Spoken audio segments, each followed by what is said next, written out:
नमस्कार, स्वागत है आपका के न्यूज में। मैं हूं आपके साथ विशाल पंडित। आप देख रहे हैं देश के बाहर। रुक करते हैं इस वक्त की सुर्खियों का।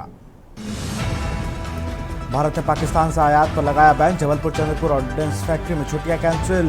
पाकिस्तान मंत्री बोले सिंधु जल रोका तो करेंगे हमला। गोवा के शिरगांव में भगदड़, 7 की मौत 50 घायल, 20 की हालत गंभीर। पीएम मोदी ने जताया दुख, बिजली तार गिरने से हादसा, एक दूसरे पर गिरे लोग। मॉनसून सत्र में पेश हो सकता है जाति जनगणना बिल। 2026 में जनगणना पर सीमन महिला आरक्षण की कवायद, सीमाएं बदलने की छूट। मणिपुर हिंसा के 2 साल, राज्य में हाई अलर्ट। मेताई और कुकी संगठनों ने बंद बुलाया। हिसार में शाह की सुरक्षा में चूक, गृह मंत्रालय सख्त, रिपोर्ट तलब। हरियाणा सरकार ने जस्टिस भल्ला की अगुवाई में जांच कमेटी बनाई। एमपी यूपी सहित 19 राज्यों में आंधी तूफान, राजस्थान में धूल भरी आंधी की चेतावनी। महाराष्ट्र का अकोला 44.9 के साथ सबसे गर्म। आप देख रहे हैं के न्यूज, खबरों का सारथी। बुलेटिन की शुरुआत करेंगे दिल्ली की खबर के साथ। पाकिस्तान से आयात निर्यात बंद, भारत ने बंद किया आयात निर्यात। पहलगाम हमले पर भारत का सख्त रुख, पाकिस्तान से कारोबार पूरी तरह प्रतिबंधित। तो भारतीय वाणिज्य मंत्रालय ने रोक लगाई। 47.6 मिलियन डॉलर के व्यापार पर पूरी तरह से रोक। आर्थिक बदहाली से जूझ रहे पाकिस्तान को झटका। पाकिस्तान से कारोबार पूरी तरह प्रतिबंधित।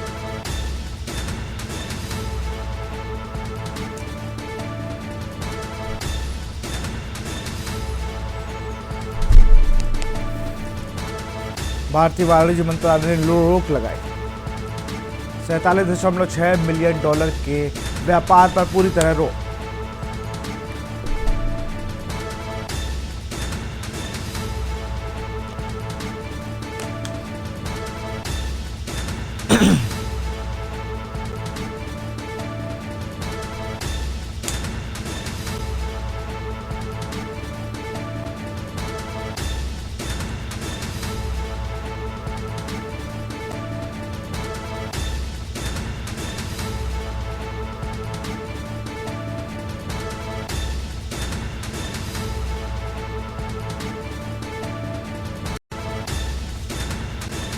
भारतीय वाणिज्य मंत्रालय ने रोक लगाई।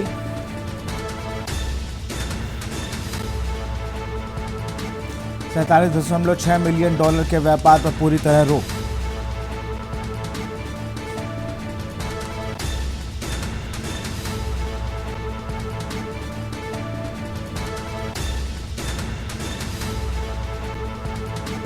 भारत ने बंद किया आयात और निर्यात।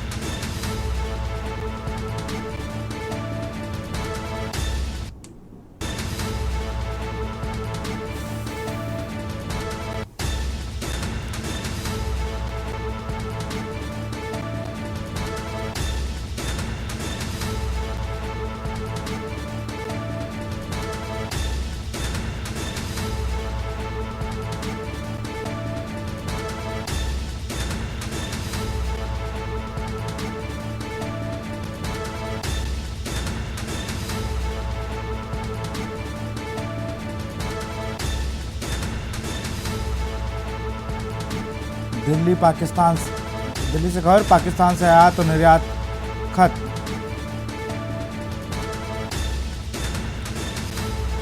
पहलगाम हमले पर भारत का सख्त रुख।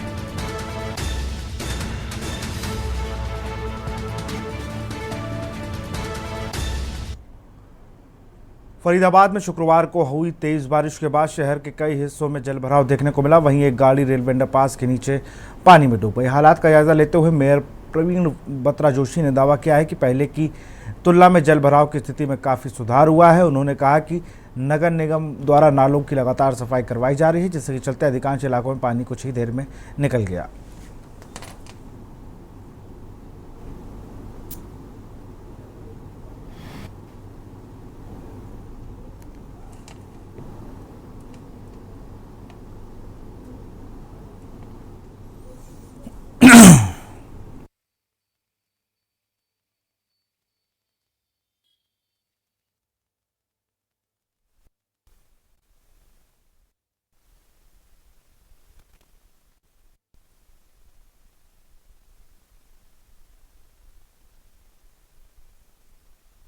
मैं तो ये कहूँगी कि आज की बारिश ने अच्छा हमें अलर्ट कर दिया और बता भी दिया कि हम जो सफाई अभियान हमारा चल रहा है कि किस जगह पर और अधिक ध्यान देने की आवश्यकता है।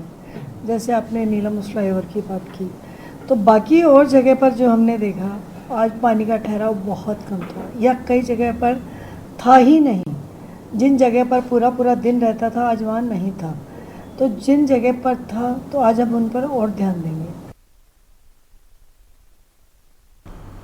फतेहाबाद जिले के कई दिनों से चल रहे पेयजल संकट के बीच राहत की खबर है। सिंचाई विभाग की ओर से खेड़ी नहर और सिरसा ब्रांच में पानी छोड़ दिया गया है। हालांकि यह पानी फिलहाल पेयजल तौर पर ही स्टोर करने के निर्देश दिए गए हैं। किसानों से खेतों के मोगों में नहीं खोलने की अपील की गई है। दूसरी तरफ जिला प्रशासन की ओर से पानी की बर्बादी रोकने के लिए आम जन से विशेष आग्रह किया गया है। डीसी मनदीप कौर ने सभी तहसीलदारों व बीडीपीओपी के गाँव में निगरानी करवाने के निर्देश दिए। किल्लत तकड़ी है भाई। आगे तो आगे बेटा, तू ही आगे।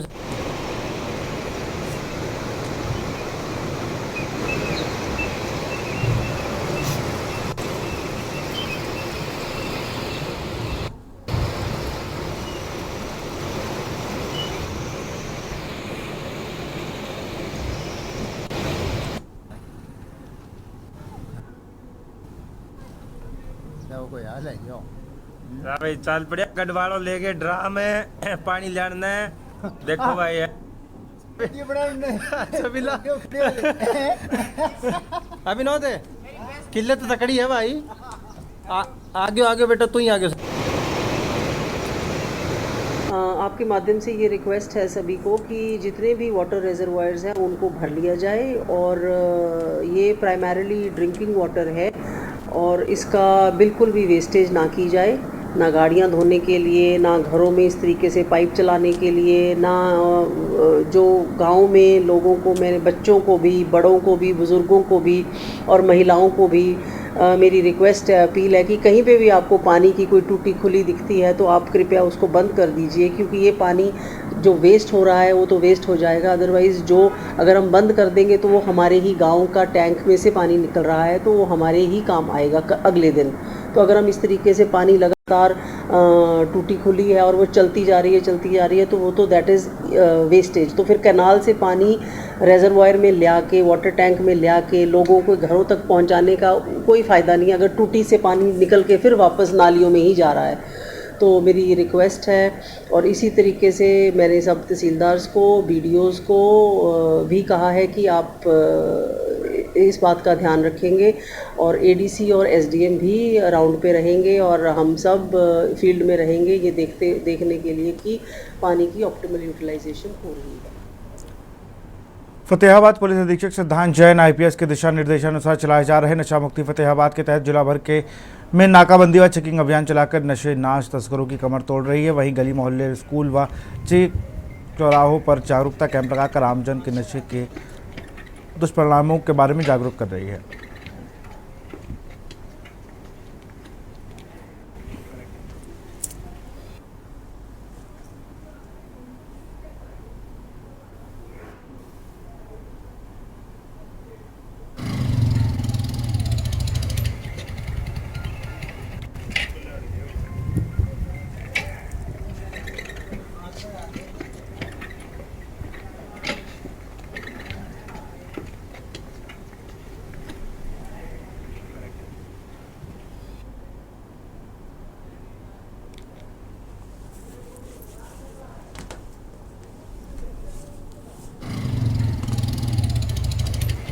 साहब दिशा निर्देश अनुसार हमने शहर के अंदर नाके लगा रखे हैं, चेकिंग पॉइंट बना रखे हैं कुछ। तो गुरुनानकपुर चौकी के एरिए में हमने चेकिंग पॉइंट बनाए हुए थे, वहाँ पे चेक करे थे हमारे मुलाजिम। तो एक गाड़ी, स्विफ्ट गाड़ी आई थी और उस गाड़ी वाले ने, जैसे मुलाजिम ने उसको गाड़ी को रोका तो गाड़ी वाले ने गाड़ी रोकी नहीं और एकदम ब्रेक करके और उसको भगाने लगा और मुलाजिमों के ऊपर एकदम वो चढ़ जाती तो बाल बाल बच्चे थे उसमें। इसके लिए सर? हाँ, इसके खिलाफ एक हमने एफआईआर लॉन्च की है। जो हमारे मुलाजिम है उसने इसके खिलाफ शिकायत दी है तो हमने 109, 132, 221 इसमें बीएनएस के तहत एफआईआर लॉन्च की है। खबर सिरसा से है, जहां 4 मई को होने वाली नीट परीक्षा 2025 के मद्देनजर सिरसा में 5 परीक्षा केंद्र बनाए गए हैं। बनाए गए परीक्षा केंद्र वाले निरीक्षण संस्थानों में शनिवार को सभी शैक्षणिक कक्षाएं स्थगित रहेंगी। व्यापक सार्वजनिक हित तथा छात्रों के सुधार और सुरक्षा के लिए मद्देनजर जिलाधीश शांतनु शर्मा द्वारा जारी आदेशानुसार चौधरी देवीलाल विश्वविद्यालय सिरसा, राजकीय national college Sirsa, PM Shri केंद्रीय विद्यालय प्रथम व द्वितीय तथा राजकीय महिला कॉलेज सिरसा में परीक्षा केंद्र बनाए गए हैं।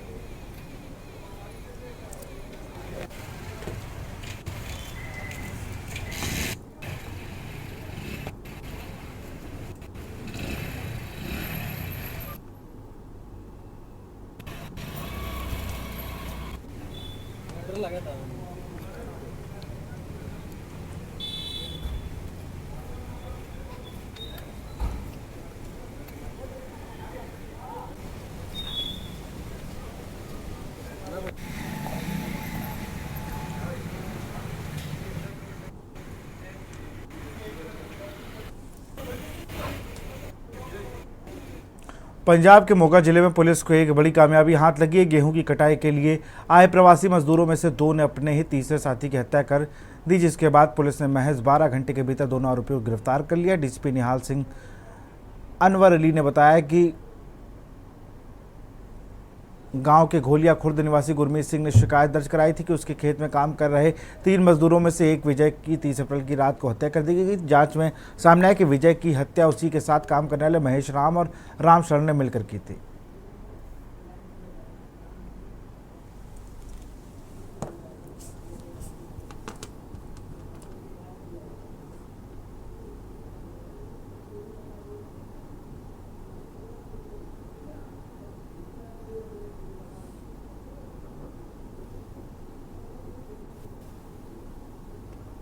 ਅੱਛਾ, ਮਿਤੀ 1/5/25 ਨੂੰ ਸਾਨੂੰ ਸੂਚਨਾ ਮਿਲੀ ਸੀ ਕਿ ਗੁਰਮੀਤ ਸਿੰਘ ਵਾਸੀ ਘੋਲੀਆ ਖੁਰਦ ਦੇ ਖੇਤਾਂ ਵਿੱਚ ਡੈੱਡ ਬੋਡੀ ਪਈ ਹੈ, ਜਿਸ ਤੇ ਪੂਨ ਸਿੰਘ ਐਸਐਚਓ ਥਾਣਾ ਨਿਹਾਲ ਸਿੰਘ ਵਾਲਾ ਵੱਲੋਂ ਮੌਕਾ ਪਰ ਪੁੱਜ ਕੇ ਚੈੱਕ ਕਰਨ ਤੇ ਡੈੱਡ ਬੋਡੀ ਦੀ ਪਹਿਚਾਣ ਪ੍ਰਵਾਸੀ ਮਜ਼ਦੂਰ ਵਿਜੇ ਰਾਮ ਪੁੱਤਰ ਵਿਦੇ ਰਾਮ ਵਾਸੀ ਮਾਨਾ ਚੌਂਕ ਜ਼ਿਲ੍ਹਾ ਸੀਤਾਮੜੀ ਬਿਹਾਰ ਵਜੋਂ ਹੋਈ ਸੀ।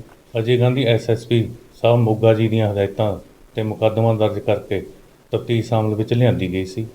ਦੌਰਾਨੇ ਤਫਤੀਸ਼ ਪਤਾ ਲੱਗਾ ਕਿ ਵਿਜੇ ਰਾਮ ਦੇ ਸਾਥੀਆਂ ਨੇ ਹੀ ਮਹੇਸ਼ ਰਾਮ ਅਤੇ ਰਾਮ ਸਨ ਵਾਸੀਆਂ ਬਿਹਾਰ ਨੇ ਹੀ ਮਿਤੀ 4/30/25 ਅਤੇ ਮਿਤੀ 21/5/25 ਦੀ ਦਰਮਿਆਨੀ ਰਾਤ ਨੂੰ ਤੇਜ਼ ਧਾਰ ਹਥਿਆਰਾਂ ਨਾਲ ਵਿਜੇ ਰਾਮ ਦਾ ਕਤਲ ਕੀਤਾ ਸੀ।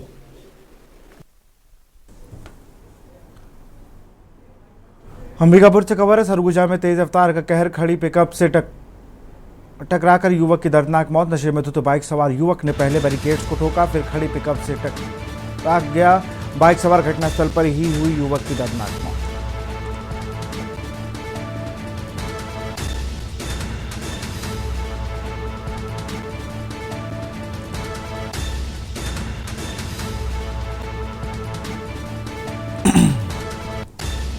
खड़ी पिकअप से टकरा गया बाइक सवार।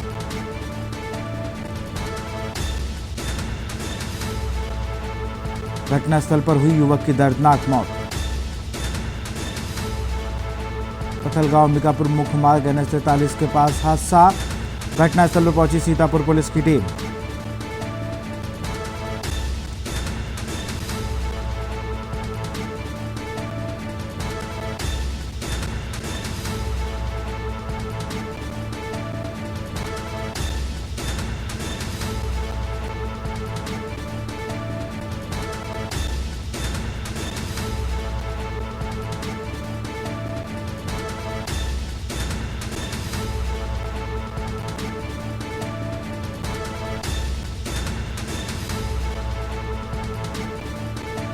घटनास्थल पर हुई युवक की दर्दनाक मौत।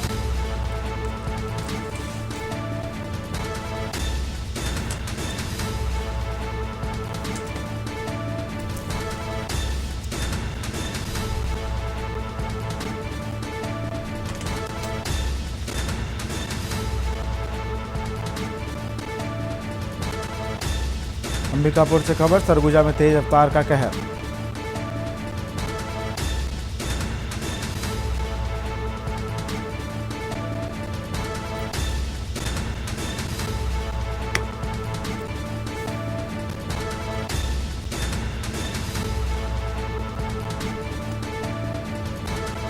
फिर खड़ी पिकअप में जा घुसा बाइक सवार, घटनास्थल पर हुई युवक की दर्दनाक मौत।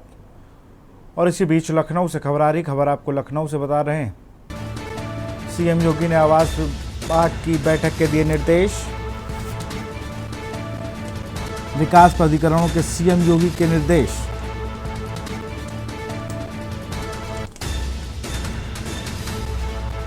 भवन मानचित्रों के लंबित प्रकरणों को सुलझाएं, सभी नगरों के जीआईएस आधारित मास्टर प्लान तैयार करें।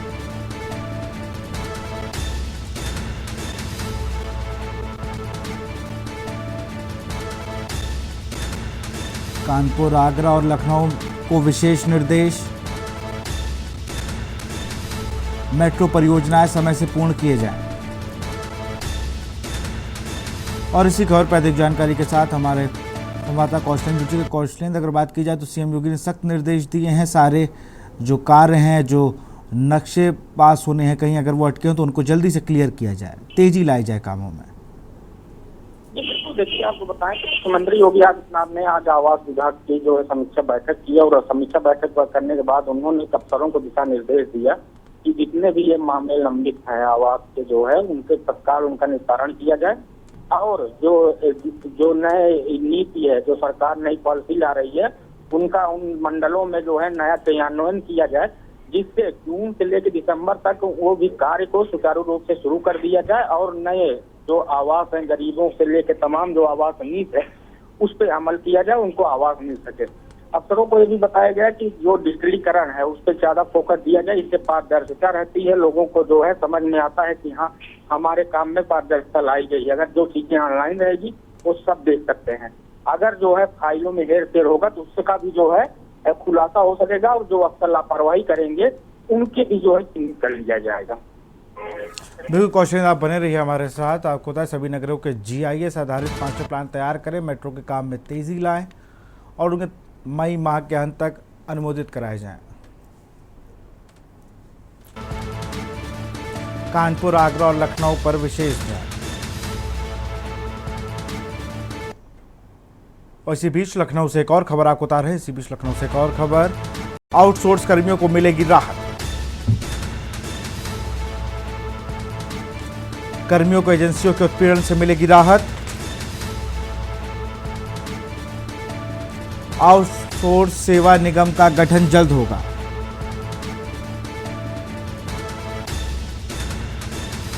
भर्ती से लेकर सैलरी की जिम्मेदारी निगम संभालेगा। आउटसोर्सिंग एजेंसियों के बाहर किया जाएगा। निगम के गठन से यूपी सरकार को भी बचत होगी।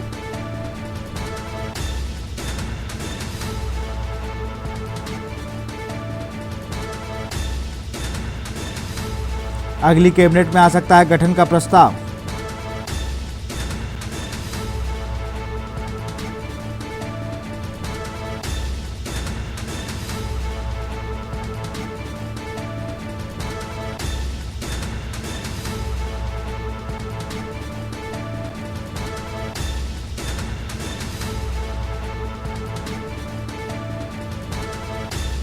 भर्ती से लेकर सैलरी की जिम्मेदारी संभालेगा निगम।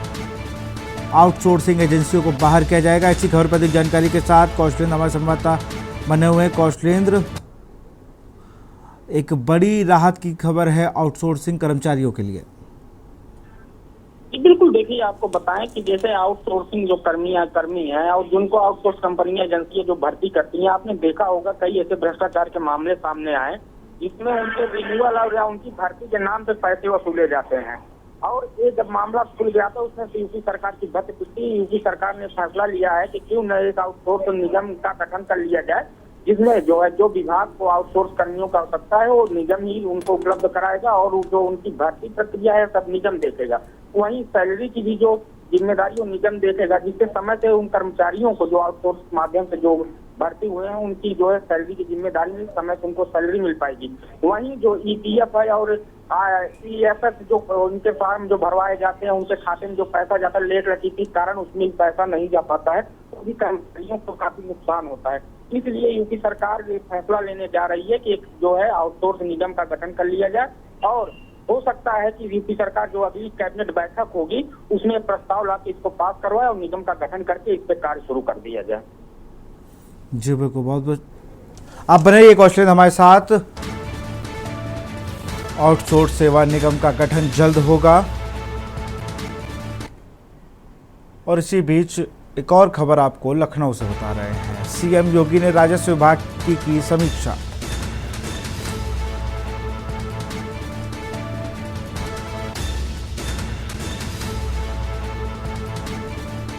राजस्व वादों का समयबद्ध निस्तारण।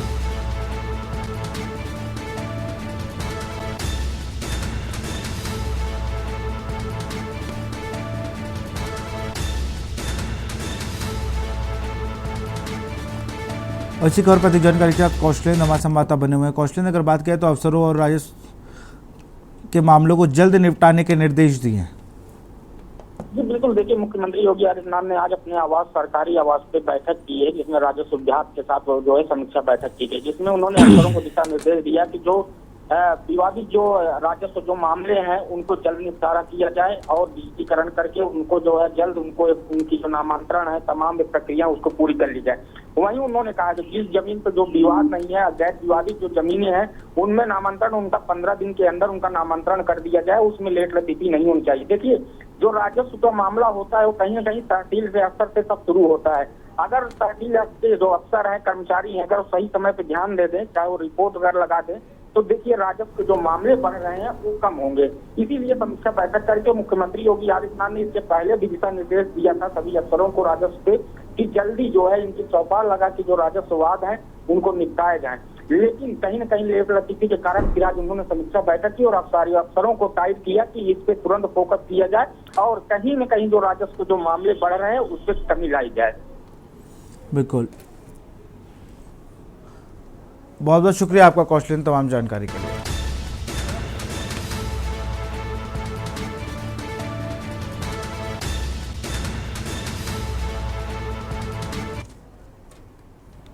और सभी सोचते हैं एक छोटे से ब्रेक के लिए। आप देख रहे हैं के न्यूज, खबरों का सारथी। ब्रेक के बाद आपका स्वागत है। हरदोई से खबर। एसपी नीरज कुमार जादौन ने की बड़ी कार्रवाई, 2 सिपाहियों को सस्पेंड कर दर्ज कराई एफआईआर। हरदोई से खबर। एसपी नीरज जादौन की बड़ी कार्रवाई, 2 सिपाहियों को सस्पेंड कर दर्ज कराई एफआईआर। खरबूजा विक्रेता से अभद्रता करने पर सिपाहियों पर कार्रवाई, दंडित हुए सिपाही अंकित कुमार और अनुज कुमार।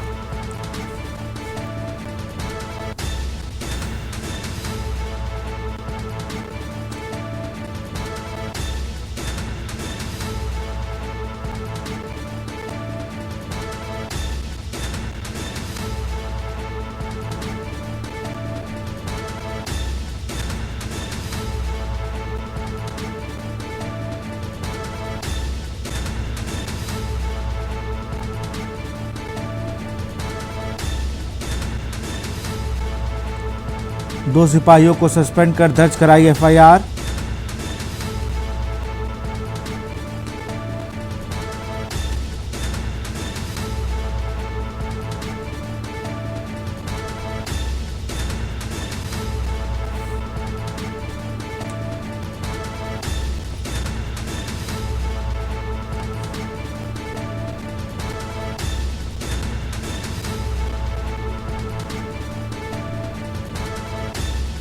पीड़ित लखपत की तहरीर पर एसपी ने दिए सख्त संदेश।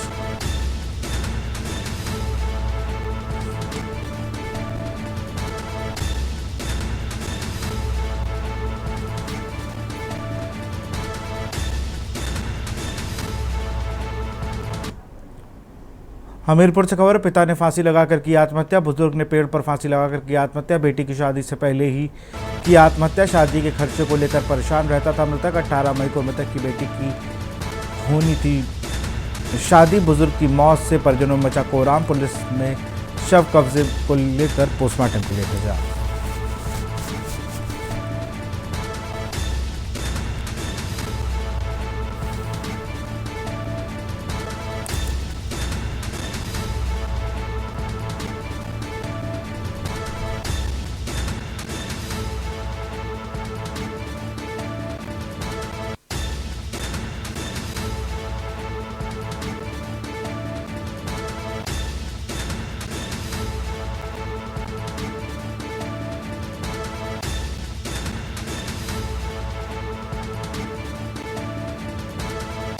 की आत्महत्या।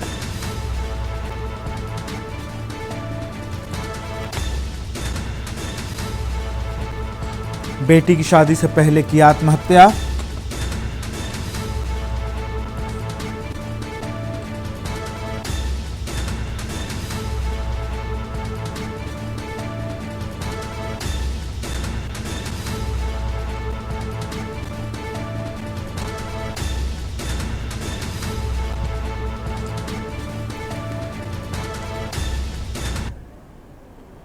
आगरा से खबर है। आगरा पहुंचे सांसद रामजीलाल सुमन थाना फतेहाबाद क्षेत्र में पीड़ित परिवार से मिलने पहुंचे। पहले भी फतेहाबाद क्षेत्र में एक बच्चे का हुआ था अपहरण। बच्चे के परिजनों से मिलकर पहुंचे सपा सांसद। हर संभव मदद का रामजीलाल सुमन ने दिया आश्वासन।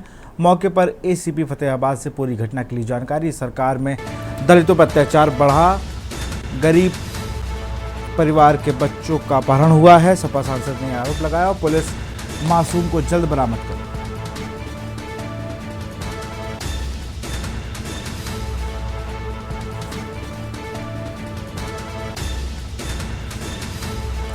बच्चे के परिजनों से मिलने पहुंचे थे सपा सांसद।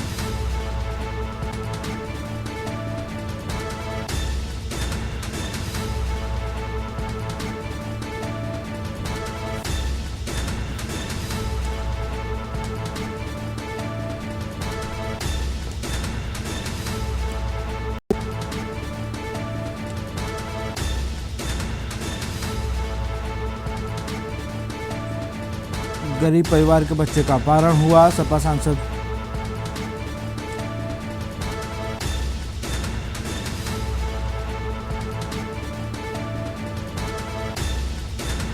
दलितों पर हो रहे अत्याचार के खिलाफ हम साथ में खड़े हैं। समाजवादी पार्टी अपना संघर्ष जारी रखेगी।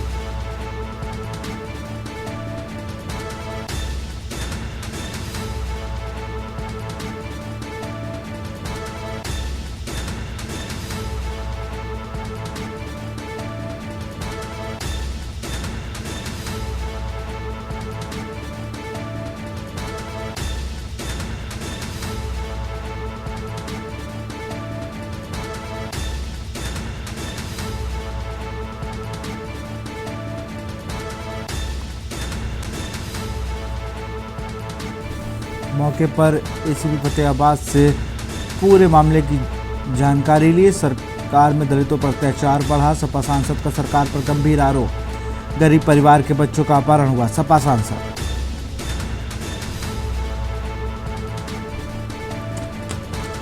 इसी खबर पर अधिक जानकारी के साथ अजय चौहान हमारे संवाददाता जुड़ चुके हैं। अजय, अगर बात की जाए तो लगातार हर छोटे बड़े मुद्दों को लेकर मुखर हो रहे हैं रामजीलाल सुमन। बच्चों के अपहरण को लेकर आज परिवार से मिले और सरकार पर आरोप लगाया कि दलितों पर अत्याचार हो रहा है सरकार में। देखिए विशाल, अब अगर इस समय की बात की जाए तो रामजीलाल सुमन अब आगरा ही नहीं, आगरा के आसपास के जो भी दलितों के जो मामले आ रहे हैं वहां मिलने जा रहे हैं। हालांकि उनके मिलने जाने में करनी सेना का प्रदर्शन सामने आ रहा है। अब ये जो आज रामजीलाल सुमन थाना फतेहाबाद क्षेत्र में पीड़ित परिवार से मिलने पहुंचे, जहां कुछ दिन पहले ही करीब 2 से 3 दिन पहले एक बच्चे का अपहरण हुआ घर के बाहर खेलते समय। रामजीलाल सुमन ने वहां आश्वासन दिया, मौके पर एसीपी फतेहाबाद से पूरी जानकारी ली और रामजीलाल सुमन ने कहा सरकार को घेरते हुए कि प्रदेश में जीरो टॉलरेंस नीति की बात कही जाती है, कानून व्यवस्था सही नहीं है। सुप्रीम कोर्ट ने जिस तरह से कहा कि उत्तर प्रदेश में कानून सही नहीं चल रहा है, तो तमाम इस तरह के आरोप सरकार की, योगी सरकार के ऊपर लगाए हैं। लेकिन एक बात है कि जब से जो राज्यसभा में बयान दिया गया उसके बाद से रामजीलाल सुमन का यहाँ पर हर मामले में आना जाना देखा जा रहा है और सुर्खियों में रामजीलाल सुमन बने हुए हैं। जी, बहुत बहुत शुक्रिया आपका तमाम जानकारी के लिए।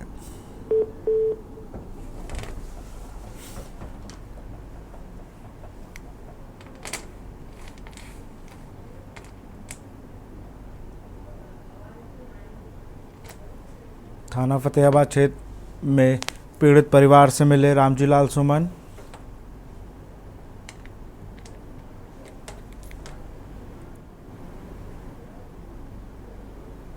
महाराजगंज में दिखा तेज रफ्तार का कहर। 2 बाइकों के आमने सामने जोरदार भिड़ंत। हादसे में 2 लोगों की मौके पर हुई मौत। दर्दनाक मौत से 2 लोग गंभीर रूप से घायल।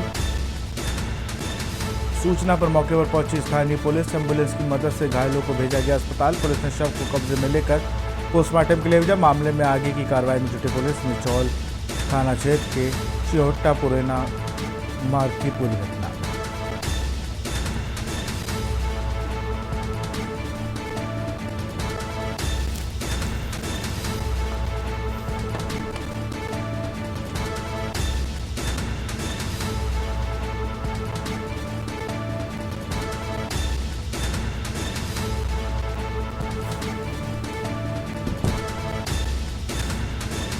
मामले में आगे की कार्रवाई में जुटी पुलिस।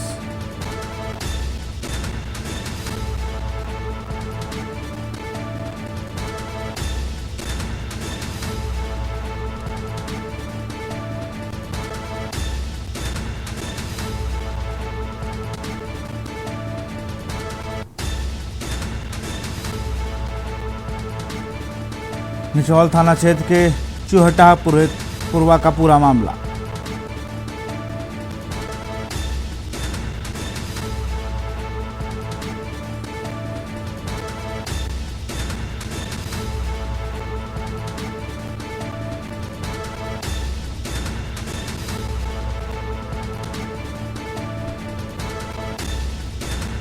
दो लोग गंभीर रूप से हुए घायल। सीतापुर से खबर, गैंगस्टर अपराधियों की पाठशाला, अपराध न करने की खिलाई गई कसम। इंस्पेक्टर बने हेडमास्टर, अपराधियों को सिखाया अपराध न करने का पाठ। 124 गैंगस्टर अपराधियों ने खाई कसम। जनपद के सिधौली कोतवाली का ये पूरा मामला।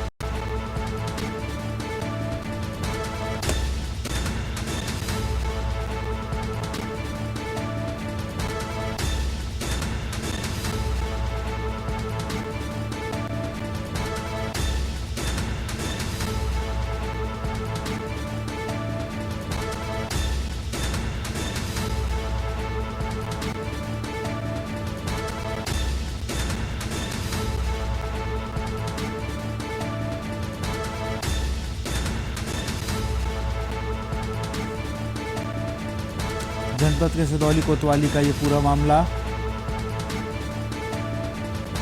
सीतापुर से खबर, गैंगस्टर अपराधियों की पाठशाला।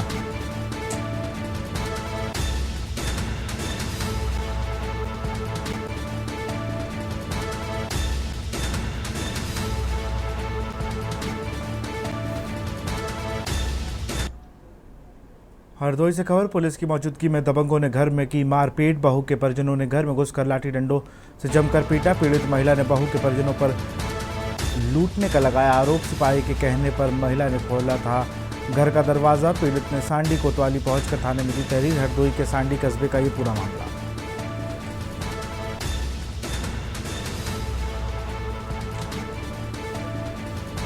सिपाही के कहने पर महिला ने खोला था घर का दरवाजा।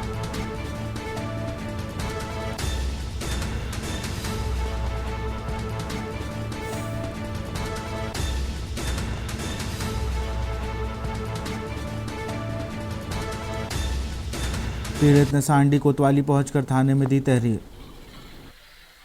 अपने बच्चन के लिए हमारे घर अब लड़का बहू घर ही नहीं आए। हमें जो पता नहीं कि लड़का से हमने कही थी जो बहू जेवर सब ले गए तो हमारे घरे तब तक नहीं जले हमारी चीजें ना आवे तो न लड़का घरे ही आओ न बहू घरे ही आए।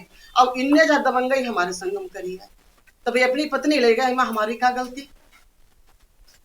थाने गई थी, क्या बताया गया? थाने हम गए थे तो हम अपनी एप्लीकेशन दे आए। क्या कार्रवाई हुई अब तक? कुछ नहीं हुआ। हमने जो एप्लीकेशन सरकार दी।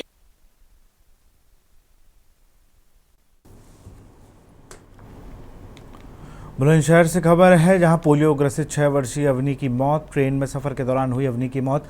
अचानक हालत बिगड़ने पर खुर्जा जंक्शन पर उतारा गया। खुर्जा के CHC ले जाने पर डॉक्टर ने किया मृत्यु घोषित। दादा के साथ दिल्ली जा रही थी अवनी। दादा विजय कुमार के साथ मगध एक्सप्रेस से जा रही थी। तबीयत बिगड़ने पर खुर्जा में जंक्शन में उतारी गई थी अवनी।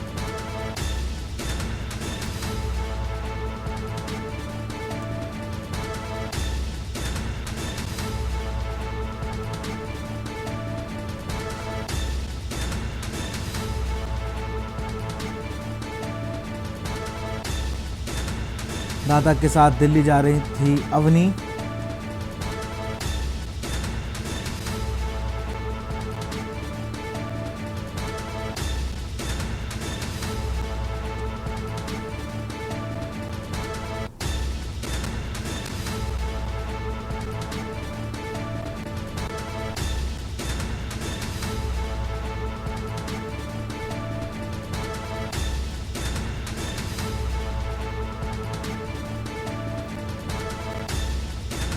खुर्जा के CSC ले जाने पर डॉक्टरों ने किया मृत घोषित।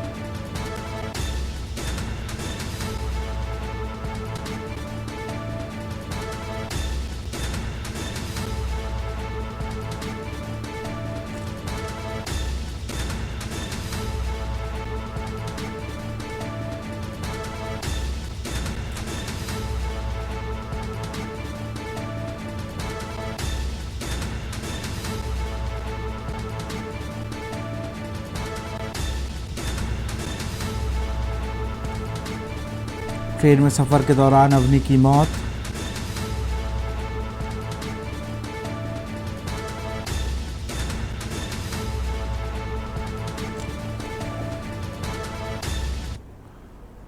गाजियाबाद के लोनी विधायक नंदकिशोर गुर्जर ने किसान नेता व भारतीय किसान यूनियन टिकैत के राष्ट्रीय महासचिव नरेश टिकैत पर हुए हमले को लेकर कहा कि जो राष्ट्र विरोधी कार्य करेगा उनका फन कुचला जाएगा। राकेश टिकैत पर हमले के समय पुलिस मौजूद थी, जिस कारण बड़ी घटना होने से बच गई। लोनी विधायक नंदकिशोर गुर्जर ने टिकैत बंधुओं की तुलना नाग नागिन से करते हुए कहा कि अब युवा जाग चुका है और देशद्रोहियों को बख्शा नहीं जाएगा।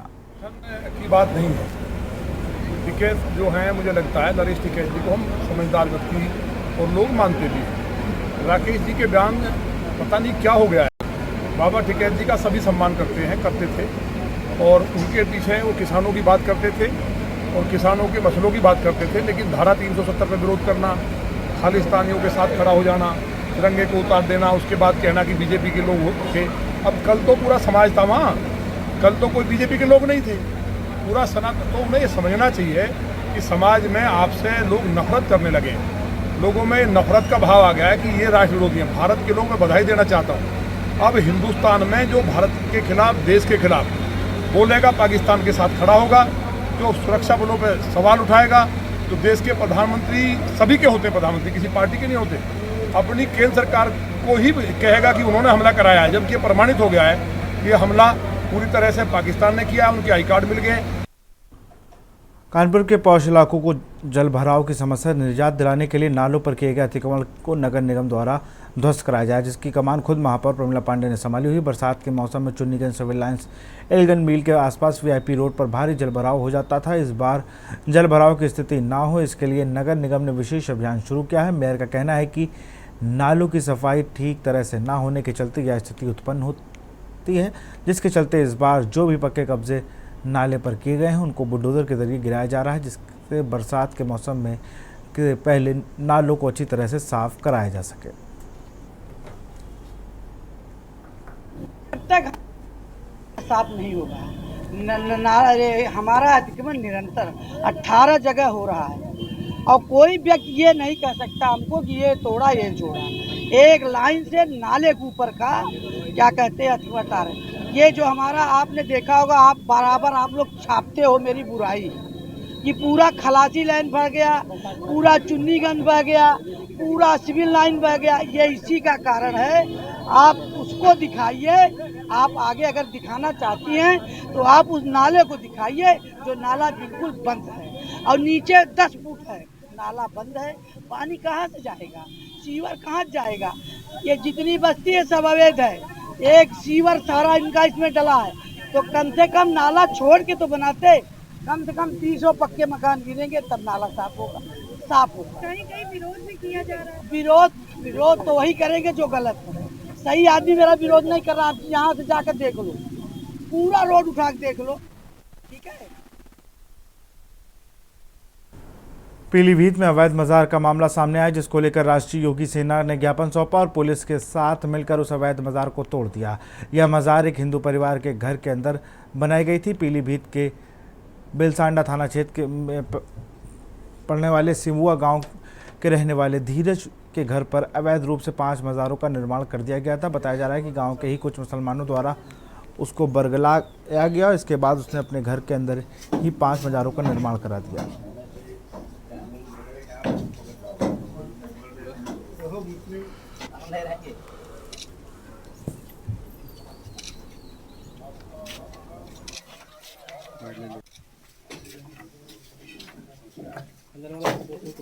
आज ये जो राष्ट्रीय योगी सेना की टीम यहाँ पे खड़ी हुई है, लोगों ने सूचना दिया कि महाराज जी हमारे एक हिंदू भाई को बहुत बहला फुसला के, जो बहुत गरीब परिवार है, उसे बहला फुसला करके मुसलमानों ने इनके घर में 5 मज़ारें बना दी घर के अंदर।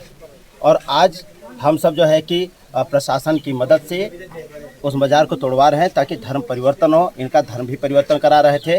धर्म परिवर्तन रोकने के लिए हमारा हिंदू मुसलमान न बन जाए, इसलिए हम यहाँ आए हैं और प्रशासन की मदद से वो सारे मज़ार को तोड़ा जा रहा है और हम सब मिलकर के उसे तोड़ करके ध्वस्त कर चुके हैं।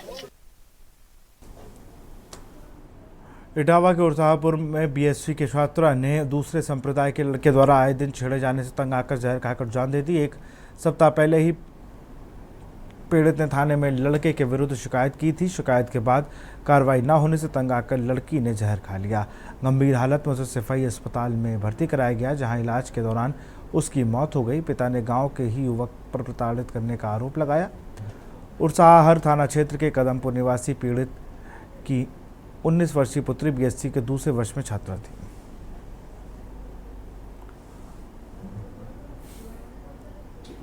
थाने में एक विशेष सूचना मिली थी कि एक लड़की जो है जो कि कुछ दिन पहले 4 दिन पहले जहर खा ली थी, उसकी आज इलाज के दौरान मृत्यु हो गई है।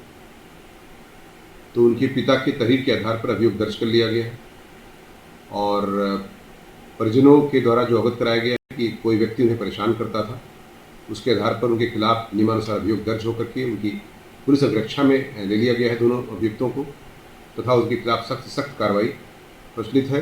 पंचायतनामा पोस्टमार्टम की कार्रवाई प्रचलित की जा रही है तथा इसमें जो भी नियमानुसार कठोरतम धारा होगी उसमें अप्लाई किया जाएगा। शांति व्यवस्था बनाए रखने के लिए उचित पुलिस बल भी मौके पर लगा दिया गया है और वरिष्ठ अधिकारियों द्वारा मौके का निरीक्षण कर लिया गया है। शांति व्यवस्था बनाए रखने के लिए सारी कदम उठाए जा रहे हैं। आपकी लड़की किस क्लास में पढ़ रही थी? सर बीएससी में थी, दूसरी साल थी बीएससी की। एमएस इंटर कॉलेज एमएस जो है इंटर कॉलेज है डिग्री कॉलेज? डिग्री कॉलेज इसी में थी। उम्र क्या थी? उम्र साल 19वीं साल चालू हो गई थी। 19 साल की। तो ये विद्यालय तक जा रहा था क्या? विद्यालय में भी परेशान करता था उधर रोड पे जाके? रास्ते में कई बार परेशान किया है। अच्छा। हाँ, बच्ची हमारी जाती साइकिल से और ये लोग सब पैसे में भी हैं, मोटरसाइकिल से लगा कहीं कट मारता, कहीं कुछ करता, ऐसे परेशान करता था, छेड़खानी करता था। अच्छा। बाराबंकी के सात्रिक थाना क्षेत्र में बीती रात पुलिस और बदमाशों के बीच हुई मुठभेड़। कंवरपुर चौराहे के पास चेकिंग के दौरान एक संदिग्ध बाइक सवार को रोकने की कोशिश की गई, लेकिन वह फरार हो गया। पुलिस की घेराबंदी के दौरान उससे फायरिंग की, जिसके जवाब में पुलिस की गोली से उसके पैर में गोली लग गई और घायल बदमाश की पहचान महेंद्र कुमार पुत्र विश्वनाथ निवासी भेड़ियनपुरवा के रूप में हुई है।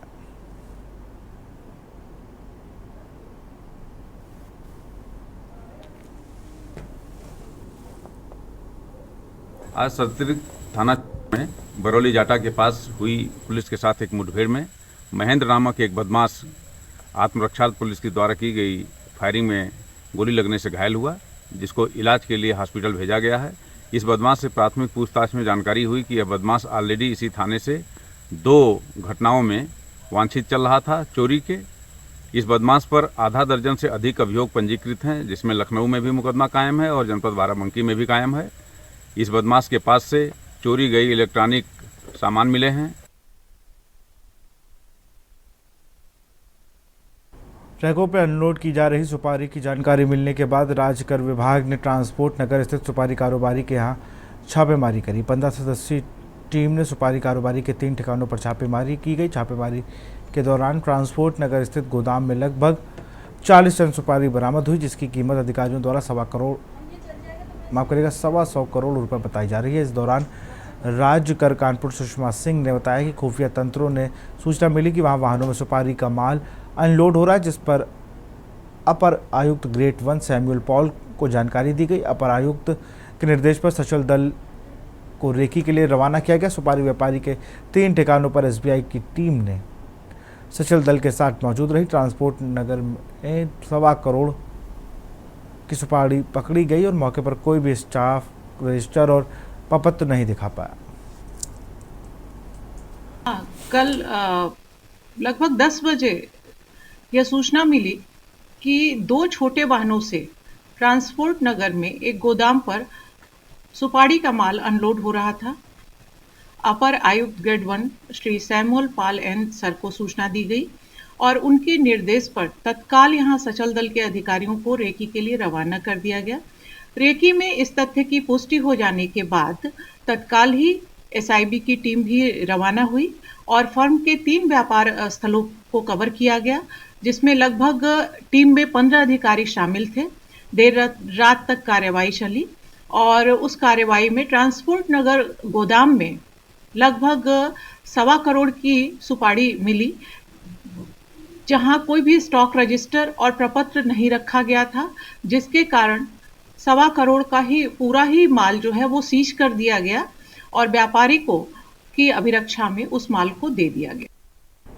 और इसी बीच आगरा से खबर आ रही, खबर आपको आगरा से बता रहा है। बुजुर्ग ने खुद पर डाला ज्वलनशील पदार्थ।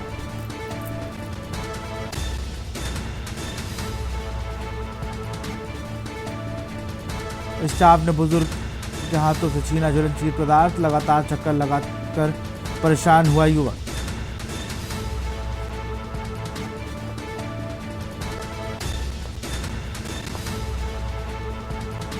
जांच में खेत के लिए नहीं निकाला रास्ता। प्रशासन द्वारा मना करने पर बुजुर्ग उठाया कदम। संपूर्ण समाधान दिवस में खुद पर डाला ज्वलनशील पदार्थ।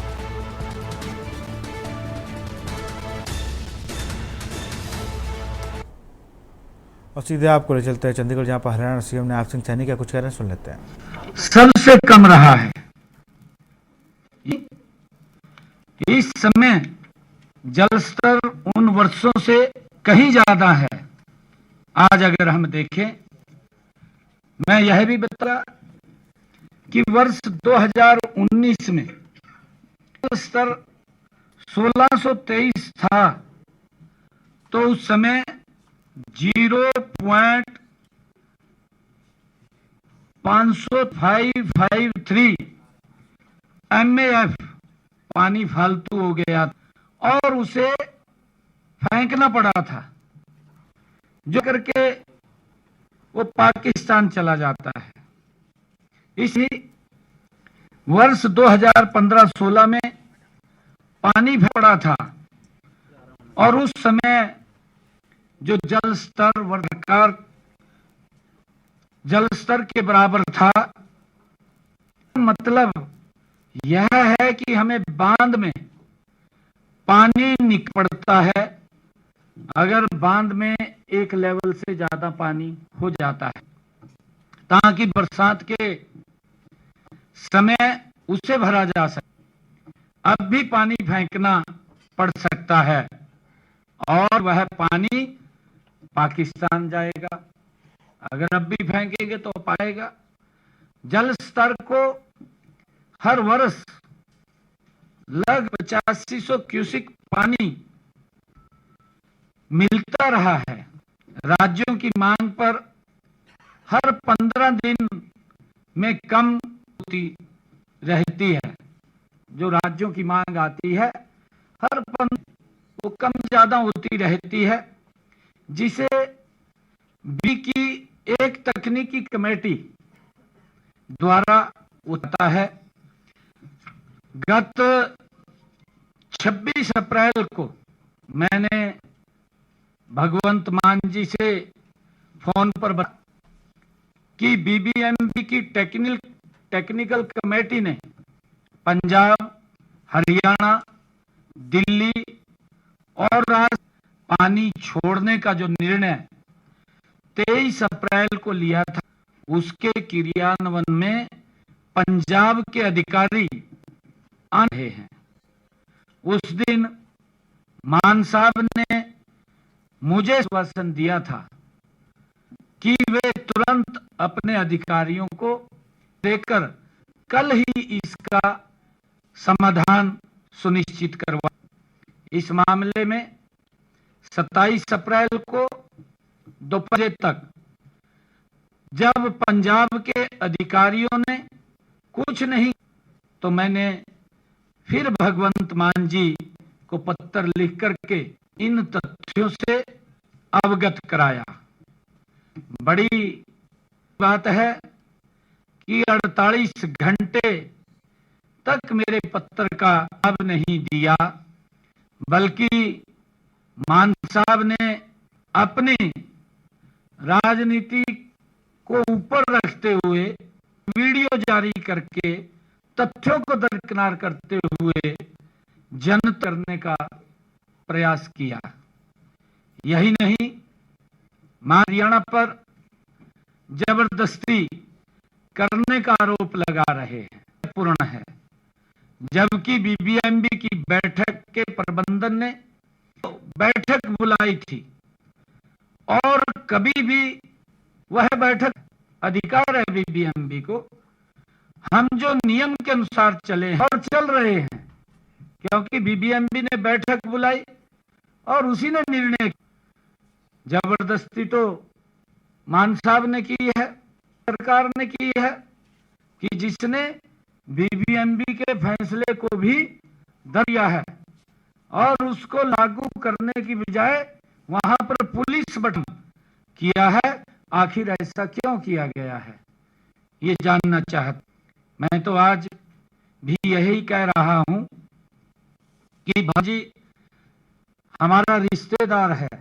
मैं ये बात बोल रहा हूं, मैंने उस दिन भी जो वो बोल रहा है कि भाई बेटी अगर होती है तो वो पानी भी, भगवंत मान जी को शायद इस बात का ध्यान नहीं है कि अगर बच्चे हो तो उसके घर में पानी भी पीते हैं, उसका सारा कुछ खाते हैं।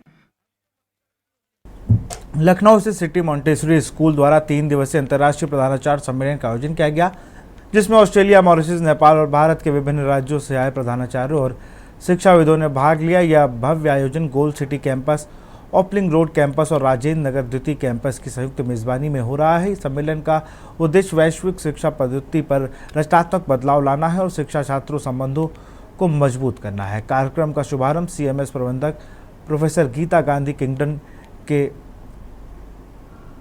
अभिभाषण से हुई और उन्होंने कहा कि शिक्षा केवल पढ़ाई तक सीमित नहीं होनी चाहिए, बल्कि शिक्षकों को छात्रों की भावनात्मक मानसिक जिज्ञासाओं से भी समझना और सुलझाना चाहिए। सम्मेलन में कई अहम विषयों पर परिचर्चा हुई, जो आधुनिक शिक्षा प्रणाली और एक नई दिशा देने की ओर कदम है।